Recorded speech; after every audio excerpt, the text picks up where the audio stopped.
I have here a dash cam. I'm gonna go ahead and open this up, take everything out. You can see it comes with some instructions. Everything's going to be packaged quite nicely. Here's the dash cam itself. We'll take that out of the plastic in a second. And then down underneath everything else is going to be all of the wires and connections for the camera. So there's going to be quite a few of them. I'm going to set them all out so we can see what everything is for.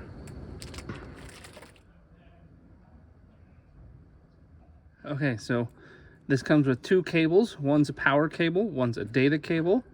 Comes with a suction mount right here to mount it to the windshield, a cigarette lighter power cable, the rear camera, which plugs in and has a camera that you can mount, the instructions over here. It does come with a tool for getting the cord tucked into the car, and then here is the dash cam right here. You can see the screen. It has a interior camera, and then that is the forward-facing camera right there. So it's super easy to install it. It's got a nice suction cup here that you can attach. Got the cables run. It does have the tool to tuck everything and hide it, whether you go one way or the other. That's up to you. You're just going to want to figure out where you're going to want to run your cables. And now I've got everything set up. Got the back camera plugged in, power. We can now go and use this. So I downloaded the app for this dash cam. And now that I've got it installed, the first thing I'm going to want to do is connect it to the actual dash cam. And you're going to do that by going into your phone's Wi-Fi and selecting the dash cam's built-in Wi-Fi that it has. And it has the default password listed right here. It's just 1, 2, 3, 4, 5, 6, 7, 8. So it's super easy. Once you've got that connected to the Wi-Fi, you can then click this button to connect to the actual dash cam. So now that I'm connected with the app, you can see I can have a live view of the actual cameras, front camera, interior camera, and then the rear camera.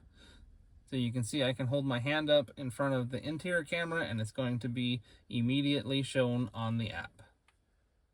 So when you've got it held this way, you can see you've got the same thing. You've got the power button.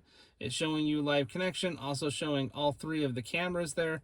And then the controls are going to be down here across the bottom. You can also click this button to cycle through the different cameras, and it does it here on the app as well as up on the dash cam itself. So you can see all three of the cameras at the same time, or you can cycle through and see just one. So you can see it's got the same thing up here, and if I cycle through, it's going to change up here as well. You can also save the files right here to your phone if you want, either with a record or taking a snapshot. So if you want to have it stop recording or start recording, it's just going to be that button right there.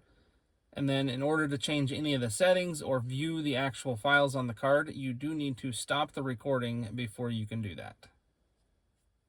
So it does have a micro SD card up on the dash cam itself, and this is where the files are going to automatically save. You can view them with the app if you want for easy selection and playback. And then you also have the option to delete and adjust all the settings right here from the app. So I pulled up the settings. You've got the video resolution, how long each video loop is, whether or not to record the audio, the G sensor, parking automatic detection, and then you've got language. You can reset to default, or you can format the SD card. So when you're viewing the files on your phone, this is going to make it a really easy way to save, share, and collect any kind of evidence if you were in a crash or you need to collect the videos for any other reason. So having the app is going to make it convenient and easy because you can either view it here on the dash cam or you can view it from the app as well.